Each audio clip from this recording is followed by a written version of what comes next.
एक गांव था जहां एक लड़का रहता था। नाम था राजू। पढ़ाई पूरी करने के बाद भी राजू बेरोजगार था।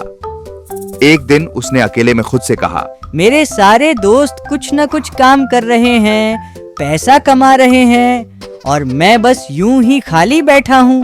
कब तक ऐसे ही चलता रहेगा? फिर सोचते सोचते वो अपने बचपन के दोस्त मुकेश के पास पहुंचा।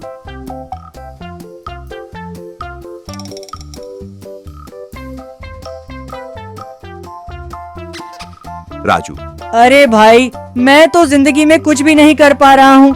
क्या करूँ, कुछ समझ में नहीं आ रहा। मुकेश, अरे तू क्या करेगा? इस गांव में कुछ नहीं रखा। अगर कुछ करना है तो शहर चला जा, कोई नौकरी पकड़ ले। यहाँ तेरे बस का कुछ नहीं है। राजू को यह सुनकर बहुत बुरा लगा। निराश होकर वहां से निकल गया। चलते चलते एक पेड़ के नीचे बैठा और खुद से बोला, मैं पहले से ही परेशान हूँ और दोस्त सलाह देने के बजाय और नीचा दिखा रहे हैं। चलो किसी समझदार और पढ़े लिखे आदमी से सलाह लेता हूँ। राजू गांव के पढ़े लिखे आदमी श्री वर्मा जी के पास पहुंचा। राजू, भाई साहब, मैं आपसे एक जरूरी बात करने आया हूँ। मुझे काम करना है, कुछ करना है, पर समझ नहीं आ रहा क्या करूँ। वर्मा जी, अच्छा, तो तुम्हें काम करना है। गांव में बहुत कुछ किया जा सकता है। तुम वड़ा पाव या गोलगप्पे का ठेला लगा सकते हो। राजू, क्या बात कर रहे हैं आप? मैं और गोलगप्पा वड़ा पाव बेचूं? मेरा इमेज का क्या होगा? वर्मा जी, अरे भाई, कैसी इमेज? जब जेब में पैसा होगा तो इमेज अपने आप बन जाएगी। तुम्हें पता है गोलगप्पे वाले दिन में 10 से 12 हजार कमा लेते हैं। राजू, मैं तो सोच रहा था आप कुछ अच्छा सलाह देंगे, पर आप भी वही बात कर रहे हैं। इतना कहकर राजू वहां से चला गया। लेकिन रात को घर आकर बहुत सोचा। घर का खर्च भी नहीं चल रहा। पैसा वाकई में बड़ी चीज है। वर्मा जी ने गलत तो नहीं कहा, पर मेरी इमेज के चक्कर में मैं गरीब बन जाऊं, इससे अच्छा है कुछ शुरू करूं।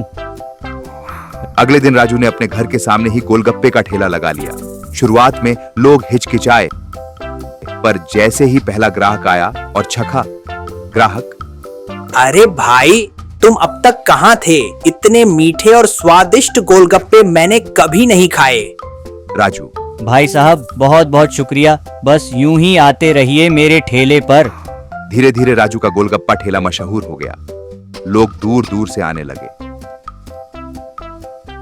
एक दिन वही वर्मा जी उसके घर आए। राजू, अरे वर्मा जी, आपकी वजह से मेरा जीवन ही बदल गया।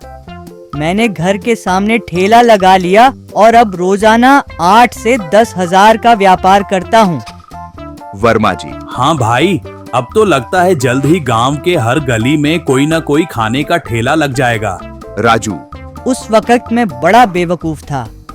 लोग क्या कहेंगे यही सोचता रहा। और दोनों जोर से हंस पड़े। उस दिन के बाद राजू रोजाना गोलगप्पे का व्यापार करता और उसका ठेला गांव का सबसे पसंदीदा स्टॉल बन गया। गांव के बच्चे, बूढ़े और नौजवान सब उसके गोलगप्पे खाने आने लगे। लोग क्या कहेंगे सोचकर सपनों को मत मारो।